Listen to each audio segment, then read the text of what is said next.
दोस्तों, प्रचंड क्लासेस में आप सभी का स्वागत है। यूपीपीएससी टेस्ट सीरीज श्रृंखला में आज हम दृष्टि द विजन का एक फुल टेस्ट लगाएंगे। ठीक है, तो चलिए टेस्ट शुरू करते हैं। इससे पहले आप कृपया अगर चैनल पर नए हैं तो चैनल को सब्सक्राइब कर लीजिए। पहला क्वेश्चन है, विश्व वायु गुणवत्ता रिपोर्ट 2022 में भारत का स्थान क्या है। ठीक है, तो भारत का स्थान इसमें क्या था, 8वां, 9वां, 12वां, 15वां। तो इसमें भारत का स्थान जो है वो 8वां स्थान है। ठीक है, ये फिर 2024 में हो सकता है फिर से नई रिपोर्ट आए। अभी 2022 वाली रिपोर्ट है, तो 2022 के हिसाब से भारत का उसमें 8वां स्थान था। सबसे प्रदूषित देश इसमें थे जो थे वो सबसे नीचे चाड था और उससे ऊपर इराक। चाड और इराक ये सबसे प्रदूषित देश थे। ठीक है, चलिए अगला क्वेश्चन है, निम्नलिखित में से किस संगठन में लैंडस्लाइड एटलस ऑफ इंडिया, ठीक है, लैंडस्लाइड एटलस ऑफ इंडिया जारी किया है। किस संगठन ने जारी किया है, भारत मौसम विज्ञान विभाग, राष्ट्रीय रिमोट सेंसिंग सेंटर, राष्ट्रीय आपदा प्रबंधन प्राधिकरण, भारतीय भूवैज्ञानिक सर्वेक्षण। तो कौन जारी करता है इसको जारी करता है भारतीय रिमोट सेंसिंग सेंटर। ठीक है, लैंडस्लाइड एटलस ऑफ इंडिया ये किसके सापेक्ष काम करता है साथ में, तो ये इसरो के देख रेख में काम करता है, राष्ट्रीय remote sensing centre. Okay, ISRO के देख रेख में काम करता है और ये जो है लैंडस्लाइड अगर कहीं पे होने वाली होती है तो इसका सबका अध्ययन करता है और उसके पूर्व विश्लेषण ही कर देता है कि कहाँ कहाँ पे लैंडस्लाइड होने वाली है और कहाँ पे क्या क्या दिक्कत है। तो उसके हिसाब से जो है सरकार अपना हिसाब बना लेती है कि कैसे क्या करना है उसको। ठीक है, प्रत्येक वर्ष विश्व उपभोक्ता अधिकार दिवस मनाया जाता है। ठीक है, विश्व उपभोक्ता अधिकार दिवस 24 मार्च, 15 दिसंबर, 15 मार्च, 24 दिसंबर। तो विश्व उपभोक्ता अधिकार दिवस मनाया जाता है 15 मार्च को। ठीक है, अब थोड़ा सा आप देख लीजिए, 15 मार्च को मनाया जाता है विश्व उपभोक्ता अधिकार दिवस और 24 दिसंबर को मनाया जाता है राष्ट्रीय उपभोक्ता दिवस, राष्ट्रीय उपभोक्ता दिवस। ठीक है, तो ये आप ध्यान रखिएगा। अपने यहाँ का जो भारत का है तो राष्ट्रीय उपभोक्ता दिवस 24 दिसंबर को मनाया जाता है और विश्व स्तर पे 15 मार्च को। चलिए, निम्नलिखित में से किस मंत्रालय के अंतर्गत स्वच्छ सुजल शक्ति सम्मान 2023 का आयोजन किया गया। आवासन और शहरी कार्य मंत्रालय, पंचायती राज मंत्रालय, जल शक्ति मंत्रालय, ग्रामीण विकास मंत्रालय। ओके, इसमें से बताइए आंसर क्या है। इसमें है जल शक्ति मंत्रालय। जल शक्ति मंत्रालय के अंतर्गत स्वच्छ सुजल शक्ति सम्मान 2023 का आयोजन किया गया है। जल शक्ति मंत्रालय द्वारा ग्रामीण जल और स्वच्छता क्षेत्र में, ठीक है, जल के स्वच्छता के क्षेत्र में महिला जो है और चौपायों जो मतलब जानवरों के हिसाब से भी जो है जल उनको भी स्वच्छ रहे, इसके लिए ये मिशन चलाया गया है। ठीक है, एरिथ्रिटोल के संदर्भ में निम्नलिखित में से कौन सा कथन सही है। यह एक कृत्रिम मधुरक है जो दिल के दौरे और स्ट्रोक को बढ़ते जोखिम से जुड़ा हुआ है। ठीक है, एरिथ्रिटोल प्लेटलेट्स को सक्रिय करता है जो रक्त में थक्का बनाते हैं। ठीक है, तो ये आपका दोनों सही है। क्यों, क्योंकि एरिथ्रिटोल क्या है, कृत्रिम मधुरक है। ठीक है, और ये दिल के दौरे और स्ट्रोक जिनको पड़ते हैं उनको खिलाया जाता है ये कृत्रिम मधुरक। क्यों, क्योंकि ये जो थक्का बनाने वाले रक्त का थक्का बनाने वाले प्लेटलेट्स होते हैं उनको सक्रिय करके रक्त का थक्का बनने से रोकता है, जिससे हृदय गति रुकती नहीं है। ठीक है, तो ये 1 और 2 दोनों सही है। मार्च 2023 में भारत और डैश के बीच सैन्य एक्सरसाइज बोल्ड कुरुक्षेत्र का 13वां संस्करण आयोजित किया गया है। कौन सा देश है, मंगोलिया, वियतनाम, मलेशिया, सिंगापुर। तो बताइए कि किसके साथ में आयोजित किया गया। तो ये आयोजित किया गया था सिंगापुर के साथ में। किसके, भारत और सिंगापुर के बीच में ये सैन्य अभ्यास था। कहाँ पे एक्सरसाइज इसकी हुई थी, जोधपुर में। कहाँ पे, भारत के जो यहाँ पे तो सिंगापुर रहेगा और भारत का कौन सा क्षेत्र, जोधपुर। ओके, नेक्स्ट देखेंगे कलक्कड़म। देखिए, कलक्कड़ मुंडनथुराई टाइगर रिजर्व निम्नलिखित में से किस राज्य में है। तमिलनाडु, आंध्र प्रदेश, कर्नाटक और तेलंगाना। तो ये कहाँ पे है, तमिलनाडु में है। कलक्कड़ मुंडनथुरई। ठीक है, मुंडनथुरई कहो या थुराई, कहीं पे थुरई लिखा रहता है, कहीं पे थुराई।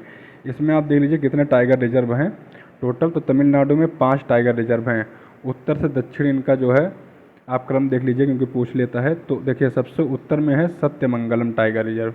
क्या है? Sathyamangalam tiger reserve. उसके बाद क्या है? Mudumalai tiger reserve, Mudumalai tiger reserve. उसके बाद क्या है?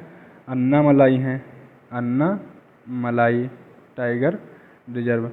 अन्नामलाई के बाद आता है आपका मेघामलाई टाइगर रिजर्व। क्या? अन्नामलाई के बाद मेघामलाई टाइगर रिजर्व, और मेघामलाई के बाद आता है मुंडुनथुरई, मुंडुथुरई टाइगर रिजर्व। ठीक है, तो ये सबसे दक्षिण में पूछ सकता है कि सबसे दक्षिणी टाइगर रिजर्व जो है तमिलनाडु का कौन सा है, तो यही है मुंडुथुरई। ठीक है, मुंडुनथुरई। और सबसे उत्तरी टाइगर रिजर्व कौन है? सत्यमंगलम है। और इसके बीच में 3 और आते हैं, क्रम मैंने आपको बता दिया है, ध्यान रखिएगा। ठीक है, और ये किसका भाग है? तो ये जो है पश्चिमी जो आपका पश्चिमी घाट, जो पश्चिमी वो है जो है पहाड़ी, तो पश्चिमी पहाड़ियों का ये भाग है। ठीक है, पश्चिमी घाट का। चलिए, उट्टुकल पोंगल त्यौहार कहाँ मनाया जाता है? तो ये गुजरात, केरल, असम, मिजोरम। तो ये बहुत पुराना क्वेश्चन है, केरल में मनाया जाता है उट्टुकल पोंगल। अच्छा देखिए, ये होता क्या है, इसमें जो है जो देवता होते हैं उट्टुकल, उनको क्या खिलाया जाता है? तो इसमें जो है देवता को चावल, जो मीठा भात होता है ना, अपने यहाँ मीठा भात बनता है जैसे उत्तरी भारत में, तो वही होता है। देवता को चावल से बना एक मीठा व्यंजन, तो चावल से बना मीठा व्यंजन क्या होगा? मीठा भात ही तो होगा, तो वही खिलाया जाता है। ठीक है, और उसी जो है मीठे भात को ही ये लोग क्या कहते हैं? पोंगल। क्या कहते हैं? पोंगल या पोंगला। ठीक है। वाड़ी वरोरा राजमार्ग पर स्थापित विश्व का पहला 200 मीटर लंबा बैम्बू क्रैश बैरियर का नाम रखा गया है। क्या रखा गया है? बाहुबली। ठीक है, ये आपने पढ़ा होगा पहले करंट अफेयर में। किस भारतीय नौसेना जहाज ने अंतर्राष्ट्रीय समुद्री अभ्यास कैटलेस एक्सप्रेस 2023 में भाग लिया है? किसने भाग लिया है? कौन सा अभ्यास है? कैटलेस एक्सप्रेस 2023। ठीक है, तो INS तरकस, INS प्रलय, INS सतपुड़ा, INS त्रिकंद। तो बताइए कि इसमें किसने भाग लिया है? तो INS त्रिकंद ने भाग लिया है। अंतर्राष्ट्रीय समुद्री अभ्यास होता है, ये क्या है? ये अंतर्राष्ट्रीय समुद्री अभ्यास है। कोई देश से पूछ लेगा तो देश से नहीं है, एक देश से, कई देश इसमें शामिल। तो अंतर्राष्ट्रीय समुद्री अभ्यास, और समुद्री अभ्यास है तो इसका मतलब नेवी शामिल होगी। तो नेवी से कौन? INS त्रिकंद शामिल हुआ था।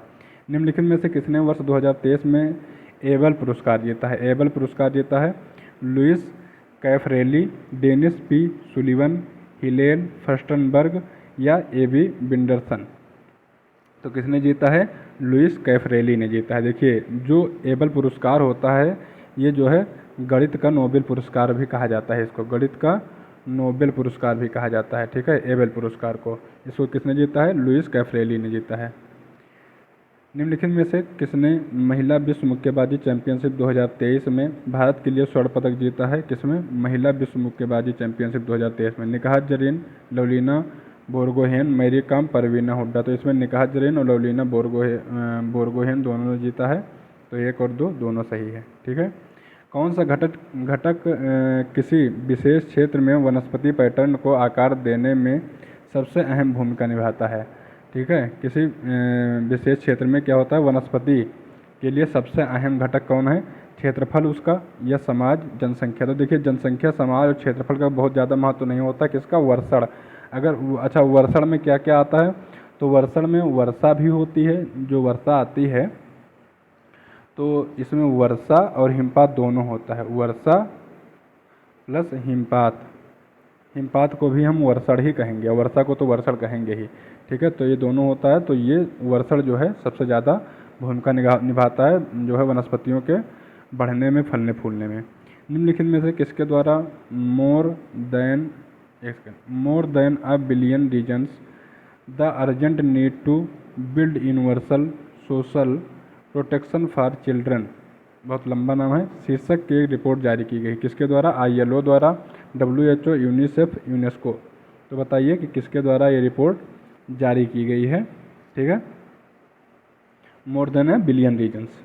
ठीक है, तो ये रिपोर्ट जो है, अब इसमें आप थोड़ा सा पढ़ के एक बार और पढ़ लीजिए, तभी समझ में आपको आ जाएगा किसने जारी किया होगा। More than a billion reasons the urgent need to build universal social protection for children. अब देखिए, चिल्ड्रन के बारे में है, तो यहाँ पे यूनिसेफ अपने आप आ जाएगा। कौन आ जाएगा? यूनिसेफ अपने आप आ जाएगा। और ILO क्यों? क्योंकि क्या कह रहा है? Build universal social protection for, ठीक है, तो प्रोटेक्शन फॉर चिल्ड्रन। तो इसमें ILO और यूनिसेफ, आप केवल शीर्षक पढ़ेंगे उससे आपको समझ में आ जाएगा। Women business and the law 2023 report के संदर्भ में भारत है उच्च आय वर्ग देश, मध्य आय वर्ग देश, निम्न मध्य आय वर्ग देश, निम्न आय वर्ग देश। तो बताइए कि इसने भारत को किस वर्ग में रखा है? तो निम्न मध्य आय वर्ग देश में रखा है। मतलब मध्य वर्ग आय में तो आ गया है, लेकिन मध्य में निम्न वाला है, वही उच्च वाला नहीं है, ठीक है। निम्न मध्य आय वर्ग क्षेत्र में इसको रखा है, किसको? भारत को। ये पुराना, बहुत ज़्यादा पुराना है ये जो है करंट अफेयर, तो इसको नहीं देखेंगे। अगला है कि दोहा राजनीतिक घोषणा किससे संबंधित है? ठीक है, दोहा राजनीतिक घोषणा किससे संबंधित है? सबसे कम विकसित देश, व्यापार तथा अवसंरचना विकास, हिंद महासागर में समुद्री सुरक्षा, अंतर्राष्ट्रीय प्रवासन। तो बताइए कि किससे संबंधित है? तो ये है आपका अंतर्राष्ट्रीय प्रवासन से, ठीक है। दोहा में एक बैठक हुई थी, तो उसमें अंतर्राष्ट्रीय प्रवासन के बारे में बात की गई है, तो इसी को दोहा राजनीतिक घोषणा कहा जाता है, ठीक है। प्रोटॉन बीम थेरेपी का उपयोग निम्नलिखित में से किस बीमारी के इलाज के लिए किया जाता है? एल्जाइमर, कैंसर, तपेदिक, निपाह वायरस। तो इसका उपयोग जो किया जाता है, ठीक है, एक सेकंड रुक जाइए ज़रा।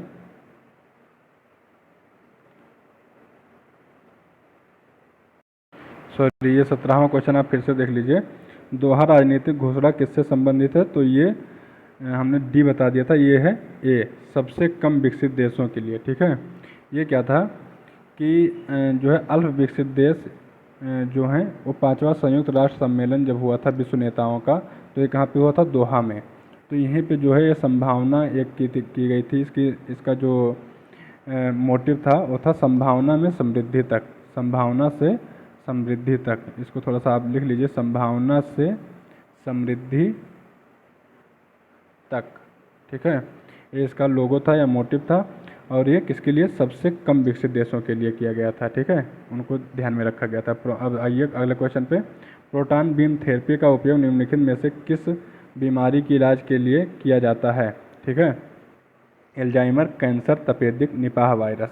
ओके, तो ये किसके लिए किया गया है? कैंसर के लिए। कैंसर के लिए प्रोटॉन बीम थेरेपी का उपयोग किया गया है।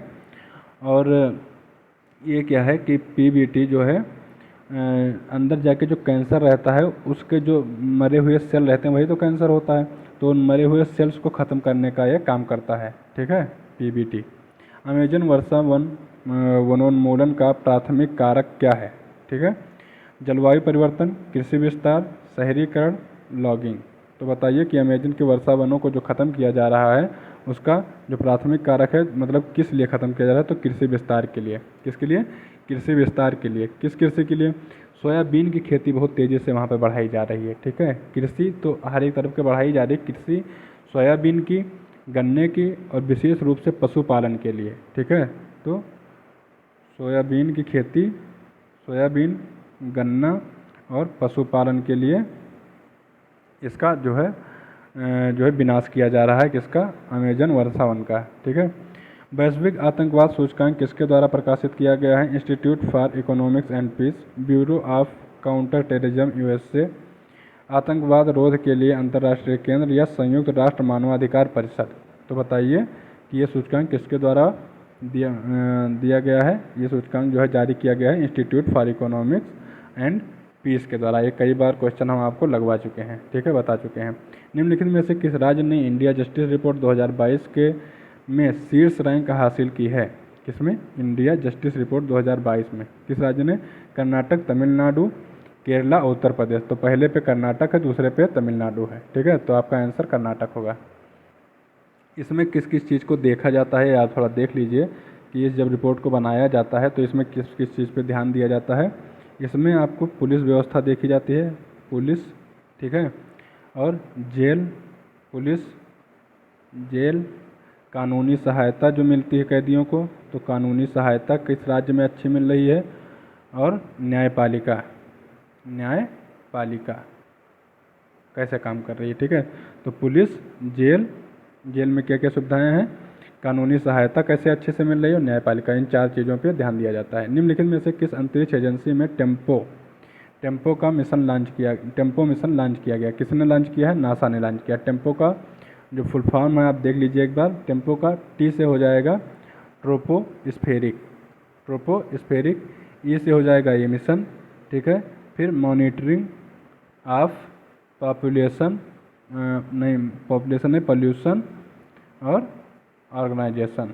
पोल्यूशन आप इसको ऑर्गेनाइजेशन कर लीजिए, या फिर जो है ये ऐसे ही ओ का यहाँ पे शायद ज़्यादा कुछ मतलब नहीं है, तो इसका क्या मतलब है? Tropospheric emission monitoring of pollution, ठीक है। ये इसका टेम्पो का फुल फॉर्म हो गया। नासा के द्वारा इसको लॉन्च किया गया है, ठीक है। 2023 अप्रैल 2023 में निम्नलिखित में से किसे मिनी रत्न श्रेणी 1 केंद्रीय सार्वजनिक क्षेत्र के उद्यम के रूप में मान्यता दी गई है? Power finance corporation, Bharat heavy electricals limited, solar energy corporation of India limited, Bharat petroleum corporation limited. तो किसको solar energy corporation of India limited को जो है किसकी मिनी रत्न कंपनियों में शामिल किया गया है। जो ये कंपनियां मिनी रत्न और नवरत्ना और महारत्ना कंपनियां जो होती हैं, ये डिवाइड की गई हैं इनके प्रॉफिट बेसिस पे और इनके बाजारीकरण जो होता है कि कितना ये टर्नओवर इनका है और कितना ये प्रॉफिट कमा रही हैं, उस हिसाब से इनको अलग अलग कंपनियों को रखा गया है नाम से, ठीक है। आप बता सकते हैं इसमें कमेंट बॉक्स में कि भारत में कितनी महारत्न कंपनियां हैं और कितनी नवरत्न कंपनियां हैं, ठीक है। कंबन अंगूर को हाल ही में भौगोलिक जीआई टैग जो दिया गया है वो कहाँ किस जो है प्रदेश का है कंबन अंगूर? तो ये है आपका तमिलनाडु का। देखिए कंबन रामायण जो है तमिलनाडु के ही एक लेखक ने लिखी थी, तो वहीं से आप समझ सकते हैं कंबन अंगूर वहीं का है। चलिए अब ये जो है ये जाना क्यों जाता है कंबन अंगूर कंबन नाम से? तो क्योंकि जो पश्चिमी तट है आपका, पश्चिमी तट, वहाँ पे कंबन नाम की एक घाटी है। किसकी? कंबन नाम की एक घाटी है, तो वहीं उसी क्षेत्र में ये सारे अंगूर फलते फूलते हैं पश्चिमी तट पे ही, तो इसीलिए इसको क्या कहा गया है? कंबन अंगूर कहा गया है। कहाँ पे पाया जाता है? तमिलनाडु में। प्रत्येक वर्ष राष्ट्रीय समुद्री दिवस मनाया जाता है, तो बताइए राष्ट्रीय समुद्री दिवस प्रत्येक वर्ष कब मनाया जाता है? 4 अप्रैल को, 5 अप्रैल, 11 अप्रैल या 12 अप्रैल को? तो प्रत्येक वर्ष ये 5 अप्रैल को मनाया जाता है। कब से? 1919 में जो है 5 अप्रैल को राष्ट्रीय समुद्री दिवस मनाया जाता है। ये 1919 में मुंबई क्यों मनाया जाता है? तो 1919 में मुंबई से लंदन तक एक पहली वाणिज्यिक पोत भेजी गई थी, ठीक है, जिसमें सामान सप्लाई किया गया था भारत से कहाँ तक? लंदन तक। और जो है यस लॉयल्टी उसका नाम था। क्या नाम था? यस लॉयल्टी, ठीक है, इसका नाम था, जो पोत का नाम था, ठीक है। तो तभी से क्या मनाया जाता है 5 अप्रैल को? राष्ट्रीय समुद्री दिवस, अंतर्राष्ट्रीय नहीं, राष्ट्रीय समुद्री दिवस। गंभीर सामाजिक अलगाव का एक रूप जिसे हिकिकोमोरी कहा गया है निम्नलिखित में से किस देश से प्रचलित है? चीन, संयुक्त राज्य अमेरिका, जापान, रूस। तो हिकिकोमोरी जो है ये आपका जापान से जो है जापान से ये मिलान करता है। क्यों? क्योंकि ये है कि जापान में 1990 के दशक में जो है उन युवा वयस्कों को वर्णन करने के लिए है जो समाज से अलग हो गए थे। कुछ युवा जो बाहर समाज से अलग हो गए थे और अपने ही परिवार से मेल जोल रखना नहीं चाह रहे थे, तो इन्हीं युवाओं को क्या कहा गया था? हिकोकोमोरी कहा गया था, हिकोकोमोरी कहा गया था, ठीक है। भारत में बाघ गणना 2022 में हुई है, ठीक है, तो उसके कथन दिए हैं उसके बारे में। कह रहा है यह भारत के बाघ गणना का 5वां चक्र है। सही बात है, जिससे पता चलता है कि देश में बाघों की संख्या में वृद्धि हुई है। तो ये बात सही होगी। शिवालिक पहाड़ियों में गंगा मैदानी इलाकों में बाघों की आबादी की गिरावट आई है, तो ये गलत हो गया। क्यों? क्योंकि शिवालिक और गंगा मैदानों में जो है बाघों की वृद्धि हुई है, ना कि घटे हैं। तो घटे कहाँ पे हैं बाघ? तो भैया जो बाघों की गिरावट आई है ये आई है झारखंड, दिखाई दे रहे हैं, झारखंड, उड़ीसा, ठीक है, झारखंड, उड़ीसा, छत्तीसगढ़ और तेलंगाना। तेलंगाना, इन 4 प्रदेशों में भारत जो बाघों की है संख्या में गिरावट आई है। ठीक है। अगला हम एक चीज़ और देख लीजिए आप कि जो 2018 से 22 तक बाघों की संख्या जब गिनी गई थी तो इसमें जो है 200 बाघों की लगभग वृद्धि हुई है। ठीक है। और कितनी हुई है? 200 बाघों की वृद्धि, लेकिन इनकी परसेंटेज कम हुआ है। क्यों? क्योंकि देखिए जो पहले बाघ बढ़े थे वो लगभग 2014 से 2018 वाली रिपोर्ट में 2014 से 18 वाली रिपोर्ट में जो बाघों की वृद्धि संख्या थी वो लगभग 33% बाघ बढ़े थे। लेकिन 2018 से 22 वाले में जो बढ़े हैं, 4 साल पे आती है रिपोर्ट, तो इसमें बढ़े हैं कितने? 6.7% के हिसाब से बाघ बढ़े हैं। तो इसीलिए बाघों के वृद्धि में जो परसेंटेज है उसमें गिरावट आई है, लेकिन बाघों की वृद्धि में गिरावट नहीं आई है। ठीक है। वृद्धि जरूर हुई है। पहले अगर 10 बढ़ते थे तो अब कितने बढ़ रहे हैं? अब मान लीजिए कि 3-4 बढ़ रहे हैं, है ना, लेकिन बढ़ रहे हैं। तो इसमें क्या हो गया? केवल एक सही है, दूसरा गलत है। भारत में किस देश में मौजूदा संकट के आधार पर अपने नागरिकों को निकालने के लिए ऑपरेशन कावेरी चलाया था? तो ये कहाँ पे? सूडान में। पुराना क्वेश्चन है, आगे बढ़ते हैं। विश्व विकास रिपोर्ट प्रकाशित की जाती है। विश्व विकास रिपोर्ट विश्व व्यापार संगठन द्वारा, विश्व आर्थिक मंच द्वारा, विश्व बैंक द्वारा, एशियाई बैंक द्वारा। तो किसके द्वारा? विश्व बैंक द्वारा। भारत में राष्ट्रीय क्वांटम मिशन की समय अवधि क्या है? 2023 से 31, 2022 से 30, 2024 से 35, 2023 से 27 और 2023 से 31 राष्ट्रीय क्वांटम मिशन की अवधि है भारत में। निम्नलिखित में से विश्व विरासत दिवस कब मनाया जाता है? तो 23 अप्रैल, 18 अप्रैल, 26 अप्रैल, 11 अप्रैल। ठीक है। तो विश्व विरासत दिवस कब मनाया जाता है ये आप बताएंगे। ये है 18 अप्रैल को, जो है कब मनाया जाता है? 18 अप्रैल को विश्व विरासत दिवस मनाया जाता है। ठीक है।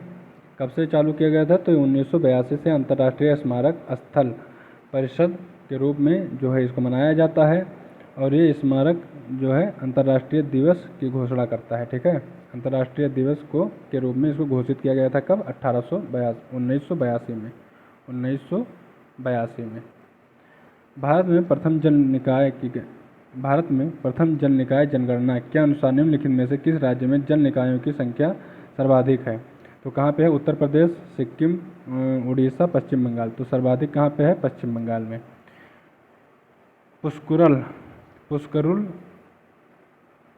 पुष्करल महोत्सव 2023 में निम्नलिखित में से उत्तर प्रदेश में से किस शहर में मनाया गया है? वाराणसी, प्रयागराज, लखनऊ, अयोध्या। तो पुष्करलू महोत्सव कहाँ पे जो है आयोजित किया गया था? तो वाराणसी में। कहाँ पे? वाराणसी में पुष्करलू महोत्सव मनाया गया। और कितने दिन का महोत्सव था? तो 12 दिवसीय महोत्सव था। ठीक है।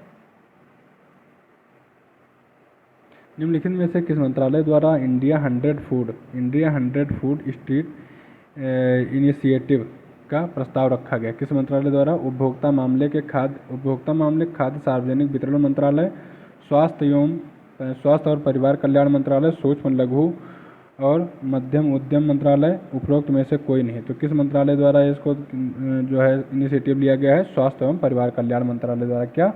India 100 food street initiative. ठीक है। साथी पोर्टल के बारे में निम्नलिखित कथनों पर विचार कीजिए। कौन सा पोर्टल? साथी पोर्टल। इसे भारत के कृषि और किसान कल्याण मंत्रालय के सहयोग से राष्ट्रीय सूचना विज्ञान केंद्र द्वारा विकसित किया गया है। ठीक है। और इसका उद्देश्य बीज उत्पादन, गुणवत्ता वाले बीज की पहचान और बीज प्रमाणीकरण चुनौतियों का समाधान करना है। तो बताइए कि इसके जो है साथी पोर्टल के बारे में क्या सही है? तो ये दोनों बातें सही हैं।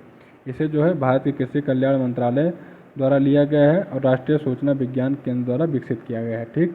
और बीज उत्पादन, गुणवत्ता वाले बीजों की पहचान और प्रमाणीकरण के लिए इसको चुनौतियाँ देने के लिए, मतलब प्रमाणीकरण के लिए समाधान करना है इनको, जो चुनौतियाँ उसमें आती हैं, मतलब जो प्रॉब्लम आती है। ठीक है। चुनौतियाँ मतलब जो प्रॉब्लम आती है। अगला है कि खबरों में देखी गई मोंटेवीडियो मारू का संबंध है। मोंटेवीडियो मारू का संबंध किस देश से है? ऑस्ट्रेलिया से, संयुक्त राज्य अमेरिका से, कनाडा से, जापान से। तो बताइए कि किस देश से इसका संबंध है? तो इसका संबंध है जापान से संबंध है। जापानी व्यापारी जहाज़ था, एक जापानी व्यापारी जहाज़ था, उसका नाम था मोंटेवीडियो मारू।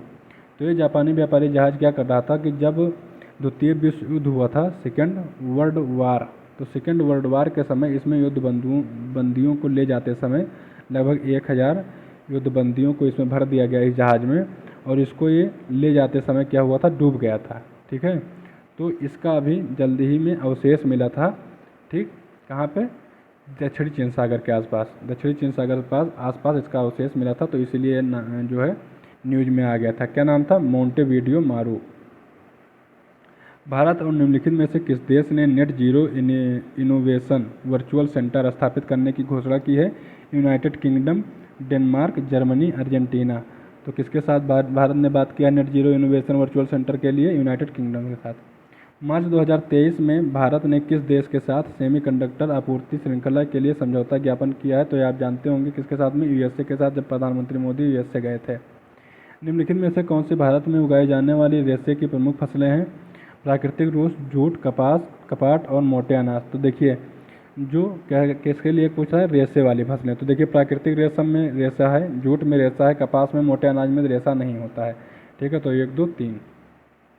निम्नलिखित में से किस दिवस को राष्ट्रीय पंचायती राज दिवस कहा जाता है? 15 जून, 24 अप्रैल, 8 जुलाई, 14 अगस्त को। तो 24 अप्रैल 1992 में जो है पंचायती राज को क्या किया गया था? संवैधानिक दर्जा दे दिया गया था, तो इसीलिए इसको जो है 24 अप्रैल को मनाया जाता है पंचायती राज दिवस। विश्व जनसंख्या स्थिति रिपोर्ट 2023 के संदर्भ में निम्नलिखित में से कौन से कथन सही हैं? यह संयुक्त राष्ट्र जनसंख्या कोष द्वारा द्विवार्षिक रूप से प्रकाशित किया जाता है। इसमें कहा गया है कि भारत वर्ष 2025 तक चीन को पछाड़कर दुनिया का सबसे अधिक आबादी वाला देश बन जाएगा। इसके बारे में विश्व जनसंख्या स्थिति रिपोर्ट 2023 में। तो यह संयुक्त राष्ट्र जनसंख्या कोष द्वारा द्विवार्षिक रूप से प्रकाशित किया जाता है, यह बात गलत है। कौन इसको प्रकाशित करता है? इसको संयुक्त राष्ट्र जनसंख्या कोष जो है द्वारा ये क्या करता है? एक सेकंड रुकिए जरा। तो ये संयुक्त राष्ट्र जनसंख्या कोष द्वारा द्विवार्षिक नहीं, प्रतिवर्ष, कब? प्रतिवर्ष प्रकाशित किया जाता है, तो इसलिए गलत हो गया। इसमें कहा गया है कि भारत 2025 नहीं, ये कहा गया था कि 2023 के कौन सा महीना, लगभग वही जून वगैरह में बताया गया था कि ये जो है चीन को पछाड़कर इसकी जो है भारत की आबादी कितनी हो जाएगी? 142.86 में बताया था कि हो जाएगी भारत की आबादी जून जुलाई में भारत जो है चीन को पछाड़ देगा। 2025 नहीं, तो इसमें जो है 1 और 2 दोनों गलत हो गए, 1 और 2 दोनों गलत हो गए। ठीक है, निम्नलिखित में से कौन से भूकंप तरंगें ठोस, तरल और गैसीय पदार्थों से होकर गुजरती हैं? पी तरंगें, एस तरंगें, यल तरंगें, उपयुक्त में से कोई नहीं। तो पी तरंगें जो होती है, प्रारंभिक तरंगें, ये ठोस, तरल, गैस तीनों से गुजरती हैं, और यस तरंगें जो होती हैं ये सेकेंडरी तरंगें, ये किसमें से? केवल तरल से होकर गुजरती हैं, और पी तरंगें ही धरती पर सबसे पहले पहुँचती हैं। सबसे खतरनाक तरंगें जो होती हैं वो यल तरंगें होती हैं, सबसे ज़्यादा उथल पुथल यही मचाती हैं। ज्वालामुखी भू आकृतियों में से एक बड़े गुंबद के आकार की अंतर्वेधी चट्टान जिसका आधार समतल होता है और नीचे एक पाइप जैसी नली से जुड़ा होता है, जो अधिक गहराई में स्थित होता है, उसे कौन सा प्रकार का चट्टान कहते हैं? तो उसको कहते हैं लैकोलिथ। क्या कहते हैं? लैकोलिथ। अब यहाँ पे देखिए थोड़ा सा अंतर है लैकोलिथ बैथोलिथ सब में। तो बैथोलिथ क्या होता है? यह होता है कि जो मैग्नेटिक सामग्री होती है, इसमें बड़ा पिंड जो भूपर्पटी में अधिक गहराई में ठंडा हो जाता है, जो भूपर्पटी है मान लीजिए, तो इसकी गहराई में ही ठंडा हो जाता है, ये बाहर नहीं निकलता, तो इसको बैथोलिथ कहते हैं। लैकोलिथ ऊपर तो निकल आता है, लेकिन ये जाके एक पाइप द्वारा नीचे से जहाँ से उद्गलित होता है वहाँ से भी जुड़ा रहता है, तो ये लैकोलिथ कहलाता है। डाइक क्या कहलाता है? तो डाइक देखिए, जब लावा जो है लावा निकलती है तो क्या करती है कि दरारों के माध्यम से अपना रास्ता बनाती है। जैसे मान लीजिए कि यहाँ से उद्गार हुआ, तो अगर कोई दरार मिल गई तो उसके हिसाब से सोचती है कि अपना रास्ता बनाए, तो रास्ता बनाता है दरारों के हिसाब से। तो उसमें क्या होती है, वो बाहर निकल नहीं पाती हैं, दरारें अंदर ही अंदर विकसित रहती हैं, तो इनको क्या कहा जाता है? डाइक कहा जाता है। ये जो है ज़मीन के लगभग लंबवत होती हैं, ठीक है, लंबवत से क्षैतिज नहीं फैलेंगी, लंबवत ही से फैलेंगी, क्योंकि दरारों के माध्यम से ऊपर उठ रही हैं ना। और जो लैपोलिथ होती है, ये तस्तरीनुमा, इसका जो आकृति होती है वो तस्तरीनुमा होती है। और जो ये बता रहा है नलिका टाइप का नीचे से जुड़ा होता है तो ये लैकोलिथ होता है। तो हमारा आंसर क्या है? लैकोलिथ। इसको याद करने का थोड़ा सा ट्रिक यह है, लैको मतलब आप याद कर लीजिए लीक करना।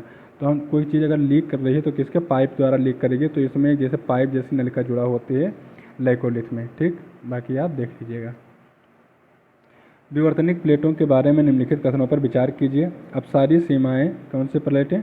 विवर्तनिक प्लेटों के बारे में कह रहा है। तो अपसारी सीमाएं समुद्र तल के फैलाव और दरार घाटियों से का स्थल है। कैलिफोर्निया में सैन एंड्रियास फॉल्ट का अभिसारित परिसीमन का एक उदाहरण है।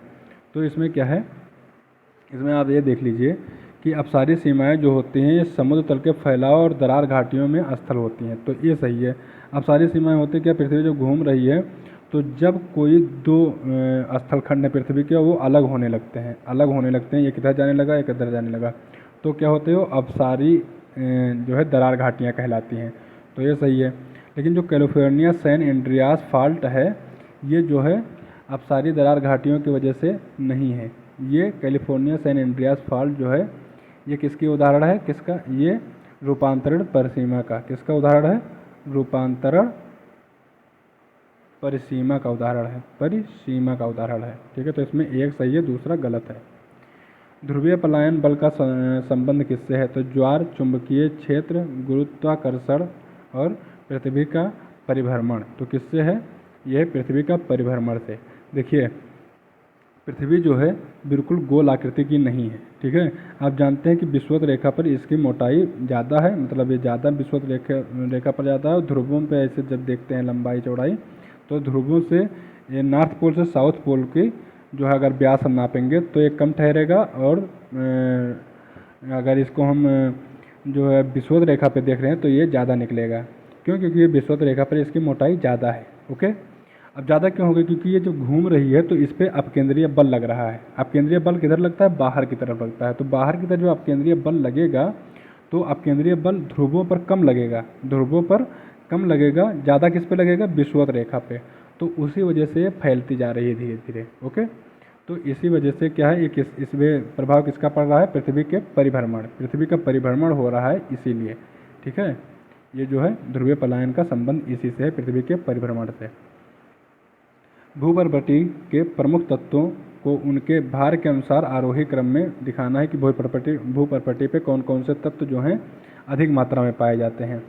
तो कैल्शियम, सोडियम, पोटेशियम, मैग्नीशियम। तो देखिए सबसे ज़्यादा मात्रा में पाया जाता है ऑक्सीजन। ऑक्सीजन कितने % पाया जाता है? लगभग 46.6% है। सबसे ज़्यादा आपसे क्वेश्चन में पूछा जाता है कि सबसे ज़्यादा मात्रा में कौन पाया जाता है, तो ऑक्सीजन पाया जाता है। उसके बाद सिलिकॉन पाया जाता है। कौन? सिलिकॉन। तो सिलिकॉन कितनी मात्रा में? ये लगभग 27.7%। तो यही दोनों सबसे ज़्यादा हो गए, सिलिकॉन और, तो लगभग 75% के ऊपर तो यही दोनों निकल जाएंगे। ठीक है, अब बचता है जो, तो उसमें सबसे ज़्यादा पाया जाता है आपका एल्युमिनियम। ठीक है, फिर एल्युमिनियम के बाद आयरन, फिर कैल्शियम, फिर सोडियम। हम लिखे दे रहे हैं, सिलिकॉन के बाद एल्युमिनियम, उसके बाद आयरन, उसके बाद कैल्शियम। ठीक है, उसके बाद सोडियम, उसके बाद पोटेशियम। ठीक है, और उसके बाद मैग्नीशियम, उसके बाद अदर। तो यहाँ पे क्या है, यहाँ पे क्या क्या दिया है? तो देखिए यहाँ पे जो है हमारा चौथा सबसे पहले आ जाएगा मैग्नीशियम। यह लगभग जो है आपका पाया जाता है, इसमें जो है आरोही क्रम में बताना ना, तो सबसे कम मैग्नीशियम पाया जाएगा। 2.1%। ठीक है, और उसके ऊपर क्या मिलेगा? उसके ऊपर मिलेगा आपको पोटेशियम। पोटेशियम कितना मिलता है? ये 2.6% मिलता है, 2.6%। फिर क्या आ जाएगा? फिर आ जाएगा आपका सोडियम। सोडियम कितने % मिलेगा? 2.8-9% के आसपास मिलेगा, तो 2.8 मान लीजिए। और फिर कैल्शियम, तो कैल्शियम कितना मिलता है? 3.6%। ठीक है, तो क्या हो जाएगा? 4, 3, 2, 1। यह एक विज्ञान है जो चट्टानों की उत्पत्ति, इतिहास, घटना, संरचना, किसके? चट्टानों के संरचना, वर्गीकरण से संबंधित है। खनिज विज्ञान कहा जाता है, पेट्रोलॉजी। कोशिका विज्ञान, जीवाश्मिका, किसको कहा जाता है? तो इसको कहा जाता है पेट्रोलॉजी। जो विज्ञान जिससे जो है हम चट्टानों की उत्पत्ति, इतिहास, घटना, संरचना और रासायनिक संरचना के बारे में वर्गीकृत करते हैं, तो वो क्या कहलाता है? पेट्रोलॉजी कहलाता है। ओके, निम्नलिखित में से किस प्रकार किस समुद्र की कोई तटरेखा नहीं है? ओखोटस्क सागर, टायरीनियन सागर, भूमध्य सागर, सारगैसो सागर। तो किसका कोई तटरेखा नहीं है? वो है सारगैसो सागर। क्यों? सारगैसो सागर आपका उत्तरी अटलांटिक महासागर में बीच में पड़ता है। तो इधर आपका जो सारगैसो सागर में क्या हो जाएगा, इधर आपके जो है इधर जो धाराएं हैं केवल धाराएं मिली हैं, एक किसी भी जो है तट से ये जो है नहीं मिलता है, क्योंकि ये बीचों बीच में पाया जाता है उत्तरी अटलांटिक महासागर में, है ना। कौन? सारगैसो सागर। तो इसमें जो स्ट्रीम होती हैं केवल स्ट्रीम ही मिल पाती हैं, धाराएं। स्ट्रीम मतलब जो धाराएं होती हैं वही मिलती हैं। तो पश्चिम में इसकी कौन सी धारा मिलती है? तो गल्फ स्ट्रीम। ये जो होती है एक गल्फ स्ट्रीम पश्चिम में इसके रहेगी, ठीक है। और फिर इसमें क्या मिलती है? एक कनेरी की धारा है। तो कनेरी की धारा ये आपके आ जाएगी इसके पूर्व में, ठीक है। कनेरी की धारा या कनारी की धारा भी इसको कहा जाता है ना। तो यही सब धाराएं मिलेंगी, लेकिन इसको स्थल कहीं नहीं मिलेगा। भूमध्य सागर देखिए, भूमध्य सागर से कई देश इसको घेरे हुए हैं, तो स्थल मंडल मिल ही जो है इसमें तटरेखा मिल ही जाएगी। टायरीनियन समुद्र जो है, तो टायरीनियन सागर जो है ये कहाँ पे? ये भी भूमध्य सागर का ही एक भाग है। किसमें पाया जाता है? भूमध्य सागर में पाया जाता है। और एक इधर तो इटली के पश्चिमी तट जो होता है ना, इटली जैसे आप जान रहे होंगे भूमध्य सागर से मिला हुआ है, इटली ऐसे निकला हुआ है और भूमध्य सागर से पूरा ऐसे ही इसका जो है 3 तरफ से घेरे हुए है। तो टायरीनियन समुद्र इसके इधर पश्चिमी इधर जो है पश्चिमी क्षेत्र में, तो इधर टायरीनियन सागर इटली के पश्चिमी क्षेत्र में हो जाएगा। और ओखोटस्क सागर, तो ओखोटस्क सागर कहाँ है? ये आपका रूस कामचटका प्रायद्वीप जो है ना, रूस के कामचटका प्रायद्वीप, कुरिल द्वीप, तो यहाँ पे रूस के पास में पाया जाता है। तो यहाँ पे सारगैसो सागर ऐसा है जिसको तटरेखा नहीं मिलती है। निम्नलिखित में से कौन सा महासागरीय धारा प्रशांत महासागर से संबंधित है? मोजाम्बिक धारा, अगुलहास की धारा, कुरोशिओ की धारा और फॉकलैंड की धारा। तो बताइए कि कौन सी धारा जो है आपकी प्रशांत महासागर से संबंधित है। तो देखिए जो कुरोशिओ की धारा है ये जापान की तरफ से चलती है, मतलब जापान की तरफ से ऐसे चलती है और किधर जाती है? घूम के आती है, ये घूम के आती है जो नॉर्थ अमेरिका और कनाडा होकर ऐसे क्षेत्र में घूम के आती है।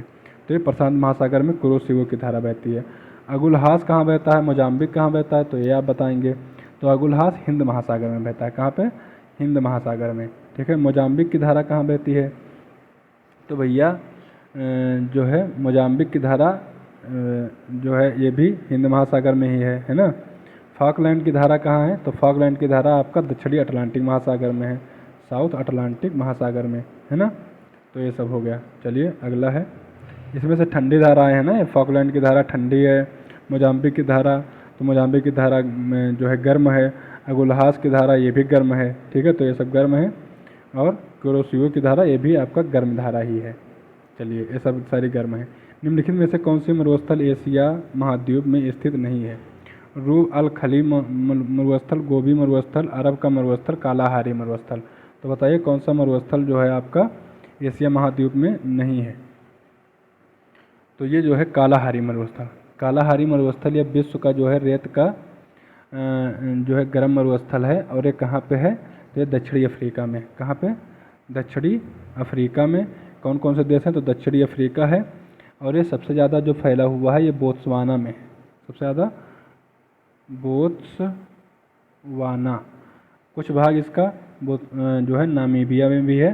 तो नामीबिया, बोत्सवाना, दक्षिण अफ्रीका 3 देशों में फैला हुआ है, ठीक है। अरब मरुस्थल, गोबी मरुस्थल और रूब अल खली मरुस्थल। ये रूब अल खली मरुस्थल जो है ये सऊदी अरब में है। इसमें सऊदी अरब में। तो ये सब गोबी का मरुस्थल है आपके चीन के आसपास चीन में और जो है उसके ऊपर जो देश है उसमें सब में मिल जाएंगे, है ना। तो ये सब तीनों एशिया में है और ये कालाहारी आपका साउथ अफ्रीका में पड़ जाएगा। निम्नलिखित में से कौन सा युग नदी स्रोत देश नहीं सुमेलित है? मैकेंजी जर्मनी, देखिए एक तरफ दिया हुआ है नदी और दूसरी तरफ दिया है स्रोत और कह रहा है सुमेलित नहीं है। मैकेंजी जर्मनी, आमू दरिया तुर्कमेनिस्तान, सही सुमेलित कह रहा है, सुमेलित नहीं है, सही सुमेलित। तो डार्लिंग टर्की, डेन्यूब रूस, ठीक है। जल्दबाजी में गलत पढ़ जाते हैं। तो बताइए कि कौन सा सही सुमेलित है? तो देखिए भैया इसमें जो है आमू दरिया ये तुर्कमेनिस्तान में बहती है, बाकी सही सुमेलित नहीं है। डार्लिंग कहाँ बहेगी? तो डार्लिंग आपकी ये जो है आपकी पड़ जाएगी ऑस्ट्रेलिया में, है ना। और ऐसे ही सब अलग अलग हैं। तो आपका जो सही है आमो दरिया। यह एक गर्म शुष्क स्थानीय हवा है। किसी हवा के बारे में बता रहा है। एक गर्म और शुष्क स्थानीय हवा है। यह मुख्य रूप से सर्दियों और उत्तरी अमेरिका में रॉकी पर्वत के पूर्वी ढलानों से उतरती है। तो कौन सी हवा है? बोरा, ब्रिकफील्डर, लिचेवे या चिनूक? तो कौन सी है? चिनूक। चिनूक देखिए गर्म हवा है और यह क्या है? रॉकी पर्वत के पूर्वी ढलानों से उतरती है। और ब्रिकफील्डर कहाँ है? तो ये ऑस्ट्रेलिया में बहती है। कहाँ पे? ऑस्ट्रेलिया में। बोरा हवा कहाँ बहती है? तो ये एड्रियाटिक सागर, एड्रियाटिक सागर में पूर्वी, इसको जो है उत्तर पूर्वी इटली में, उत्तर पूर्वी इटली में है। एड्रियाटिक सागर उत्तर पूर्वी तरफ से पड़ता है ना इटली के, तो बोरा हवा वहाँ पे बहती है। लिचेवे कहाँ बहती है? तो स्पेन में गर्म हवा है, ये स्पेन की गर्म हवा है। ठीक है। अगला है हिमानी भू आकृतियों के बारे में निम्नलिखित में से कौन सा कथन सही है? हिमाच्छादित पहाड़ों में सर्क सबसे आम भू आकृतियाँ हैं और सर्क दीवारों के, सर्क थोड़ा सा नाम याद रखिएगा, ये आपसे एग्जाम में पूछ सकता है। सर्क दीवारों के शीर्ष अपर्दन के माध्यम से हार्न का निर्माण करती है। देखिए जब हिमानियाँ जम जाती हैं तो जब ऊपर से पानी नीचे आने लगता है और नदियाँ बनती हैं तो यहाँ पे ऐसे एक सर्क टाइप का बन जाता है। तो जब नीचे उतरती हैं तो हार्न का निर्माण करती हैं। ठीक है, तो ये सही है। आल्प्स की सबसे ऊंची चोटी माउंट ब्लैंक और हिमालय की सबसे ऊंची चोटी माउंट एवरेस्ट हार्न का उदाहरण है। ठीक है, तो इसमें से बताइए कि कौन सा सही है और कौन सा गलत है। तो देखिए भैया इसमें ये भी सही है। आल्प्स की जो सबसे ऊंची चोटी है माउंट ब्लैंक और हिमालय की सबसे ऊंची चोटी माउंट एवरेस्ट, ये दोनों किसका उदाहरण है? हार्न का उदाहरण है। ठीक है, हार्न क्या होता है कि वास्तव में जो है अपर्दन से, शार्क जो है अपर्दन करके जब उतरता है शीर्ष से तो हार्न का निर्माण होता है। ठीक है, तो इसमें कौन सा पार्ट सही हो जाएगा आपका? सी। 1 और 2 दोनों सही हैं। निम्नलिखित में से कौन सा वायुमंडलीय परत ओजोन परत के ऊपर मौजूद है? ठीक है, ओजोन परत के ऊपर मौजूद है तो आप जानते होंगे। क्षोभ मंडल, संताप मंडल, आयन मंडल और मध्यमंडल। सबसे नीचे क्षोभ मंडल 12 किलोमीटर तक ऊंचाई तक, 12 किलोमीटर से ऊपर जो है 50 किलोमीटर तक कौन पाया जाता है? समताप मंडल। नीचे क्षोभ मंडल, समताप मंडल, उसके ऊपर आता है मध्य मंडल, ये होता है आपका 50 से 80 किलोमीटर तक, 80 किलोमीटर तक। इसके ऊपर पाया जाएगा आयन मंडल, ये 80 से 400 तक लगभग होता है और उसके ऊपर बहिर्मंडल होता है। ठीक है, तो सब कह रहा है कि वायुमंडलीय परत ओजोन। अब देखिए ओजोन का थोड़ा भाग जो है आपके क्षोभ मंडल में भी होता है और उसके ऊपर ज़्यादातर भाग इसका जो है लगभग 75% भाग किस में होता है? 75 से 80% भाग ये होता है समताप मंडल में। ठीक है, तो अब कह रहा है कि ओजोन परत, अब ओजोन परत समताप मंडल में है तो ओजोन परत के ऊपर जो है कौन सी मंडल पाई जाएगी? तो वो पाई जाएगी मध्यमंडल। कौन सी मंडल? मध्यमंडल पाया जाएगा। ठीक है, बी पार्ट आपका हो जाएगा सही। सीधे सीधे कहता कि संताप मंडल के ऊपर तो मध्यमंडल बहुत लोग लगा देते हैं। अब इसमें गलत होने का चांस ये है कि बहुत लोग सोच लेंगे कि ओजोन परत जो है क्षोभ मंडल में है तो इसीलिए संताप मंडल लगा के चले आएंगे। 1 नंबर पे संताप मंडल दिया हुआ है तो ये थोड़ा सा ध्यान दीजिएगा। निम्नलिखित में से कौन सा दक्षिण पूर्व एशिया में एक स्थलरुद्ध देश है? Cambodia, Myanmar, Laos, Vietnam. तो कौन सा है? लाओस। स्थलरुद्ध देश होते हैं जो समुद्र तट से नहीं जुड़े होते हैं। ये कौन कौन से देशों से घिरा हुआ है? कौन? लाओस। तो ये देखिए म्यांमार से जुड़ा हुआ है। म्यांमार किससे घिरा हुआ है? म्यांमार से घिरा हुआ है। म्यांमार थाईलैंड से घिरा हुआ है। ठीक है, वियतनाम से घिरा हुआ है, कंबोडिया से घिरा हुआ है। तो ये जो है इन्हीं देशों से घिरा हुआ है लाओस। ठीक है, तो इसीलिए स्थल रुद्ध देश है। चलिए बता दीजिए आप इनकी, बता दीजिएगा कि म्यांमार किधर से लग रहा है, कौन से सीधा साइड से वियतनाम लग रहा है, कंबोडिया किधर लग रहा है। आप थोड़ा सा आपको याद हो जाएगा। निम्नलिखित में से कौन सी अफ्रीकी देश ग्रेट रिफ्ट वैली के लिए जाना जाता है जो भूवैज्ञानिक विशेषता है? ठीक है, जो अपने अद्वितीय परिदृश्य और विवर्तनिक गतिविधि के लिए जानी जाती है? केन्या, दक्षिण अफ्रीका, नाइजीरिया, मिस्र। तो आप बताइए कि कौन सा देश जो है ग्रेट रिफ्ट वैली से जुड़ा हुआ है? केन्या, दक्षिण अफ्रीका, नाइजीरिया, मिस्र। तो केन्या जुड़ा हुआ है। दक्षिण अफ्रीका किधर पाया जाएगा? जैसे ये फैला हुआ है, ये आपका हो गया मान लीजिए साउथ अफ्रीका, तो सबसे नीचे हो जाएगा दक्षिण अफ्रीका। आपका इधर हो जाएगा क्या? मिस्र यहाँ सबसे ऊपर हो जाएगा और नाइजीरिया यहाँ नीचे हो जाएगा और रिफ्ट वैली यहाँ पे है, तो रिफ्ट वैली से केन्या जुड़ा हुआ है यहाँ पे, ठीक है। ये तीनों नहीं जुड़े हुए हैं। तो लेकिन अब इसमें से और कुछ देश हैं जो रिफ्ट वैली से जुड़े हैं, उनको आप कमेंट बॉक्स में लिख सकते हैं कि और कौन कौन से देश हैं केन्या के अलावा। निम्नलिखित में से कौन से जलडमरू मध्य कारा सागर को मरमरा सागर से जोड़ती है, ठीक है। होर्मुज जल संधि, जिब्राल्टर जल संधि, मलक्का जल संधि, बॉस्फोरस जल संधि, तो कौन से जोड़ती है, बॉस्फोरस जल संधि। और बताइए कि होर्मुज जल संधि किसको किसको जोड़ती है, तो होर्मुज जल संधि जो है भैया ये फारस की खाड़ी और ओमान की खाड़ी को जोड़ती है। किसकी, ओमान की खाड़ी और फारस की खाड़ी को, ठीक है। फारस को पीएच से, फारस की खाड़ी से। जिब्राल्टर जल संधि किसको जोड़ती है, तो ये भूमध्य सागर, मेडिटेरेनियन सी और अटलांटिक महासागर को जोड़ती है। मलक्का जल संधि किसको किसको जोड़ती है, तो मलक्का जल संधि जो है ये जोड़ती है अंडमान सागर और दक्षिण चीन सागर, साउथ चाइना सी, ठीक है, इनको जोड़ती है। बॉस्फोरस जो दिया हुआ है उसको जोड़ती है। कौन सा खनिज स्टेनलेस स्टील का प्राथमिक घटक है और अक्सर दक्षिण अफ्रीका, रूस, कनाडा जैसे देशों में खनन के लिए पाया जाता है। कहाँ कहाँ पे, दक्षिण अफ्रीका, रूस और कनाडा में। कौन, क्रोमियम है। क्रोमियम जो है स्टेनलेस स्टील के लिए प्राथमिक घटक है। सेरेनगेटी राष्ट्रीय उद्यान निम्नलिखित में से किस अफ्रीकी देश में पाया जाता है, दक्षिण अफ्रीका, केन्या, तंजानिया, बोत्सवाना। कौन सा राष्ट्रीय उद्यान है, सेरेनगेटी, तो ये पाया जाता है आपका तंजानिया में। कहाँ पे, तंजानिया में स्थित है, ठीक है। निम्नलिखित में से कौन सा पर्वत यूरोप और एशिया के बीच प्राकृतिक सीमा के रूप में कार्य करता है, आल्प्स पर्वत, कार्पाथियस पर्वत, काकेशस पर्वत और पायरेनीज पर्वत। तो बताइए कि कौन सा पर्वत है, यह है आपका काकेशस पर्वत। किसके किसके बीच में, यूरोप और एशिया के बीच में प्राकृतिक सीमा के रूप में कार्य करता है। आल्प्स पर्वत कहाँ पाया जाता है, तो ये यूरोप में। कहाँ पे, यूरोप में पाया जाता है। ये 5 देशों में लगभग बढ़िया से विस्तृत है, फ्रांस में, जर्मनी में, इटली में और आपका जो है इटली हो गया, जर्मनी हो गया, स्विट्ज़रलैंड में है और एक जो है आपका एक देश और आता है, कौन, ऑस्ट्रिया, ऑस्ट्रिया में। तो ये 5 देशों में फैला हुआ है आल्प्स पर्वत। कार्पेंथियस पर्वत कहाँ पे है, तो कार्पेंथियस है ये जो है पूर्वी यूरोप में। पूर्वी यूरोप में कहाँ, पोलैंड, स्लोवाकिया, यूक्रेन, ठीक है, यूक्रेन, रोमानिया, इस सब देशों में पूर्वी यूरोप में फैला हुआ है।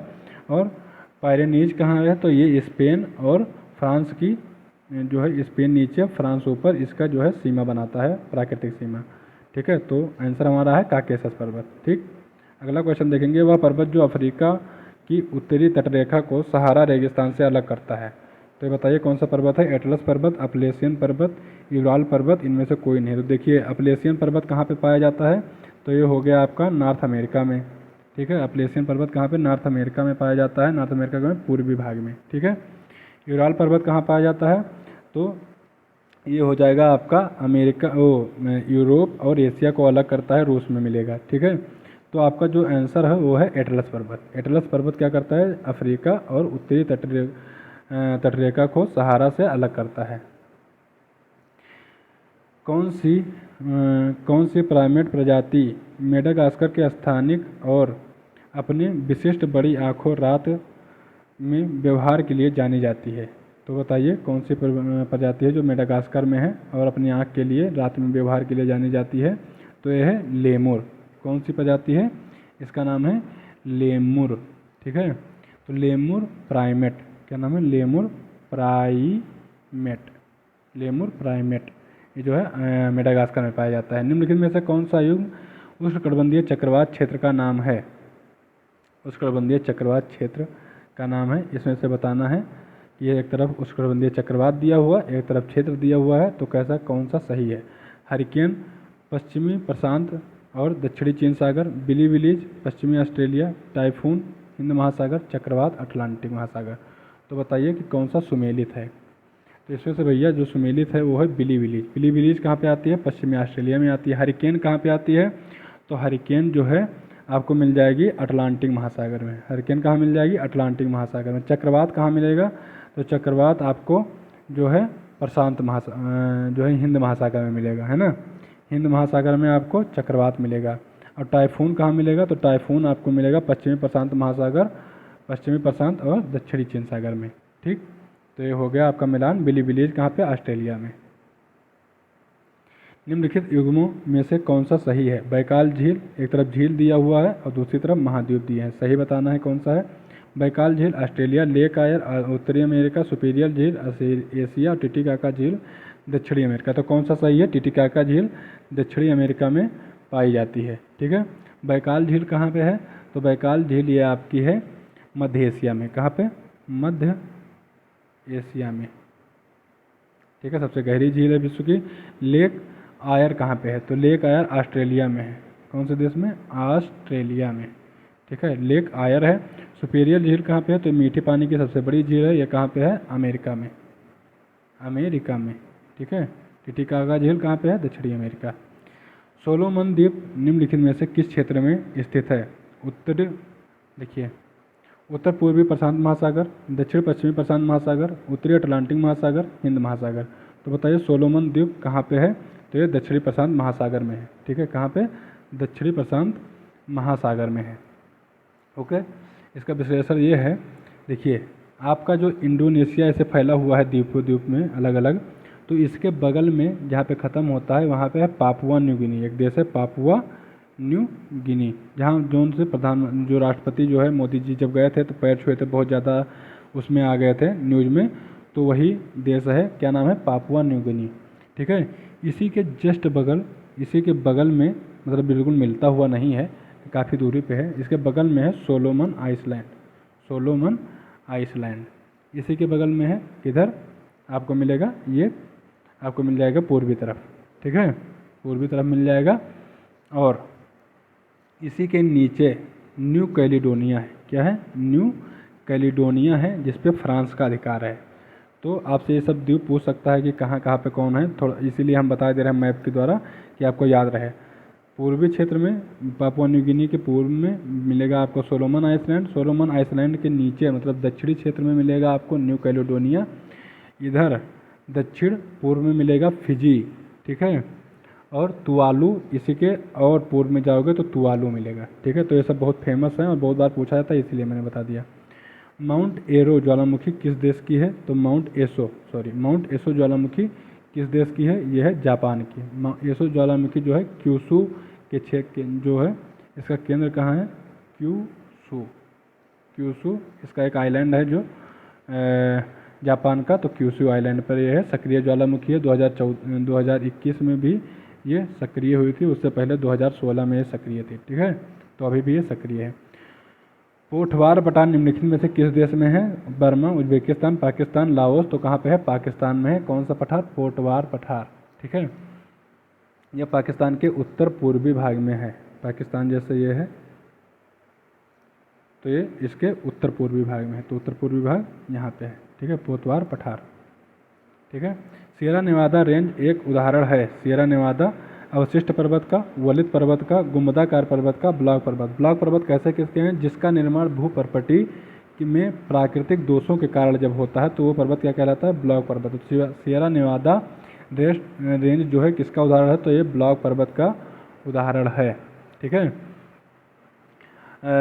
वासजेस पर्वत एक है, ब्लैक फॉरेस्ट पर्वत है जो है कैलिफोर्निया में। सियरा नेवादा हो गया, तो एक कहाँ पे है? कैलिफोर्निया में। ठीक है, ब्लॉक पर्वत जो सियरा नेवादा है ये कैलिफोर्निया में है।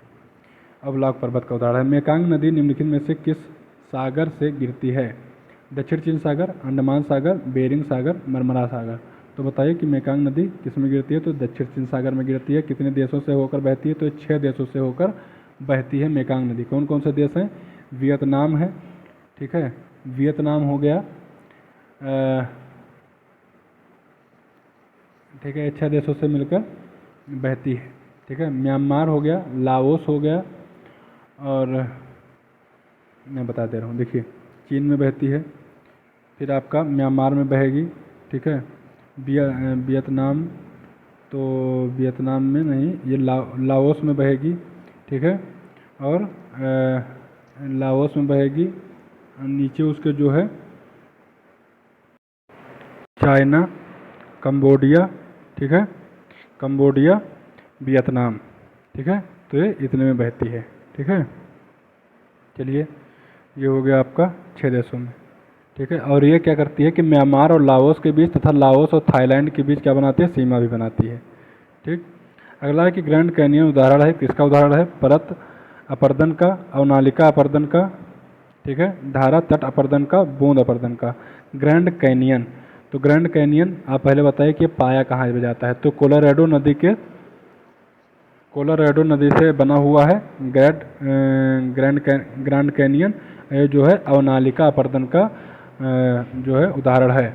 अवनालिका अपर्दन होता क्या है, तो देखिए जब कई सालों तक कोई नदी गिरती रहती है और वहीं से बहती रहती है, तो क्या करती है, बड़े बड़े खड्डों का निर्माण कर देती है, बड़े बड़े खड्डों का, खूब गहरे गहरे गाज का निर्माण कर देती है, खूब चौड़ा होते चले जाते हैं।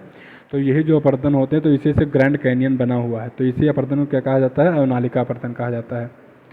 अगला क्वेश्चन है, एक अभिकथन दिया हुआ है, कारण दिया हुआ है, बताना है कि कौन सा अभिकथन सही है, कारण सही है।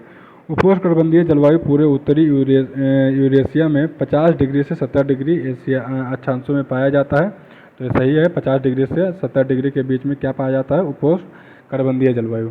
उपोष्णकटिबंधीय जलवायु केवल उत्तरी गोलार्ध में पाया जाता है, क्योंकि दक्षिणी गोलार्ध में समान अक्षांश में कोई भूभाग नहीं है, तो ये भी बात सही हो गई। तो दोनों बातें सही हैं इसकी, जो है इसकी व्याख्या भी करती हैं, तो डी पार्ट इसका सही हो गया, ठीक। निम्नलिखित में से कौन सा पर्यावरण का अजैविक घटक नहीं है, स्थलाकृति, गुरुत्वाकर्षण, ऊर्जा और परजीवी। तो कह रहा है कि कौन सा पर्यावरण का अजैविक घटक नहीं है, अजैविक घटक। तो देखिए स्थलाकृति जैविक है, नहीं है। गुरुत्वाकर्षण जैविक है, नहीं है। ऊर्जा जैविक है, नहीं है। परजीवी, परजीवी भले ही परजीवी है, परजीवी मतलब किसी दूसरे पे आश्रित होकर अपना जीवन बिता रहा है, लेकिन है तो भाई उसमें जीवन तो है ही है, तो परजीवी क्या हो जाएगा आपका, अजैविक घटक नहीं होगा, ये है जैविक घटक, बाकी तीनों अजैविक घटक हैं।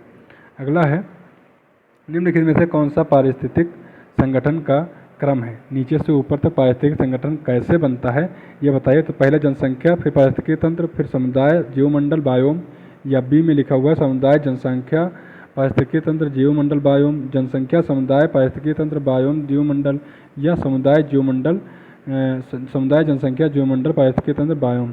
तो इसमें से बताइए कि कौन सा सही है। ओके, तो इसमें से सही बताना है, तो देखिए सही है आपका सी। देखिए पहले क्या होगी, जनसंख्या होगी, पहले क्या होगा, जनसंख्या होगी छोटी छोटी, ठीक है। अब जनसंख्या से कई कई जो बड़ी जनसंख्या जब हो जाएगी तो क्या हो जाएगा, समुदाय हो जाएगा। कई जनसंख्या मिलकर क्या बन जाएंगी, समुदाय हो जाएंगी। समुदाय से क्या बनेगा, एक पारिस्थितिक तंत्र बन जाएगा। जैसे आपका एक जैसे कई समुदाय जब मिल गए, जैसे एक समुदाय हो गया, अलग अलग समुदाय के लोग जहाँ पे रहेंगे तो पारिस्थितिक तंत्र बन जाएगा, ठीक है। फिर क्या बन जाएगा, वायोम बन जाएगा। कई पारिस्थितिक तंत्र जैसे आ जाए इकट्ठे तो क्या बन जाएगा, वायोम बन जाएगा। और जब कई वायोम का और बढ़ता हुआ क्षेत्रफल जो बन जाएगा तो जीवमंडल, पूरे जीवमंडल के अंदर वायोम आता है, वायोम के अंदर पारिस्थितिकी तंत्र आता है, पारिस्थितिकी तंत्र के अंदर समुदाय आता है, समुदाय से अंदर क्या आता है, जनसंख्या आती है। तो ये आपका सही हो गया। इसका जब हम वेन डायग्राम बनाएंगे तो सबसे छोटा आपका हो जाएगा जनसंख्या, ठीक है, जनसंख्या से बड़ा हो जाएगा समुदाय, समुदाय से बड़ा हो जाएगा पारिस्थितिक तंत्र, ठीक है, पारिस्थितिक तंत्र से बड़ा हो जाएगा आपका बायोम, और बायोम से बड़ा हो जाएगा आपका जीवमंडल, ठीक है। वो जैविक अंतःक्रिया जिससे एक प्रजाति को हानि पहुंचती है और दूसरी प्रजाति अप्रभावित रहती है कहलाती है सहभोजता, अंतरजातीय परजीविता, सहोपकारिता, तटस्थता। क्या कहलाती है, आप बताएंगे इसका आंसर। इसका आंसर होगा, ये कहलाती है अंतरजातीय परजीविता, ठीक है। सहभोजिता किसको कहते हैं, तो सहभोजिता देखिए, सहभोजिता मतलब साथ में खाना खाना, ठीक है, ऐसे थोड़ा सा अंतर निकलता है, ठीक है। तो प्रजाति के जो एक प्रजाति होती है उसको लाभ मिलता है और दूसरी प्रजाति को जो है कोई मतलब नहीं होता। तो एक प्रजाति को क्या मिला, पॉजिटिव रिस्पांस मिला, लाभ मिला, और दूसरी को शून्य हो गया, मतलब उसका कोई मतलब नहीं है, ठीक, तो उसको कुछ नहीं मिला। देखिए न उसको लाभ हो रहा है न हानि हो रहा है। इसका उदाहरण क्या है, जैसे गोबर को गुबरैला जो होता है, गुबरैला गोबर को अपने खाने के लिए प्रयोग करता है, तो गोबर पे कोई फर्क पड़ता है, नहीं, न निगेटिव फर्क पड़ रहा है गोबर पे, न पॉजिटिव फर्क। लेकिन गुबरैला को खाना मिल रहा है तो गुबरैला को फायदा हो रहा है, गोबर पे कोई फर्क नहीं। अंतरजातीय परजीविता क्या होती है कि एक को क्या होता है एक प्रजाति जो होती है उसको क्या होता है, नुकसान होता है, और दूसरा अप्रभावित, इसी के उल्टा होता है। तो एक को क्या होगा, माइनस होगा, और दूसरे को क्या होगा, अप्रभावित होगी दूसरी।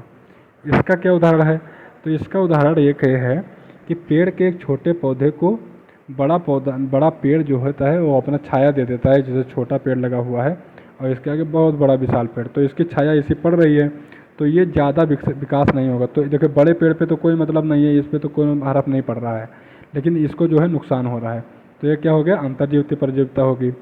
सहोपकारिता क्या हो गया, देखिए उपकारिता का बात यहाँ पे आ गई, और साथ में कह रहा है उपकार करो, तो साथ में जब उपकार करोगे तो यहाँ पे क्या होगा, दोनों प्रजातियों को लाभ हो जाएगा। तो सहोपकारिता में दोनों पॉजिटिव रहेंगे, दोनों को फायदा होगा।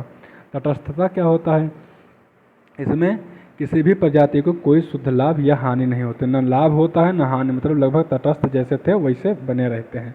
तो ये उम्मीद है आपको ये पूरा अच्छे से समझ में आ गया होगा, क्योंकि ये बहुत पूछता है, तो थोड़ा सा ध्यान में रखिएगा, इसको रिवाइज कर लीजिएगा, ठीक है। आज 75 क्वेश्चन हो गए हैं, अगले वीडियो में हम 75 क्वेश्चन और करवा देंगे, ठीक है। अगला वीडियो हम अभी दूसरे टाइम में अब जो है अपलोड कर देंगे, ठीक है। चलिए मिलते हैं दूसरे वीडियो में, तब तक के लिए नमस्कार, धन्यवाद।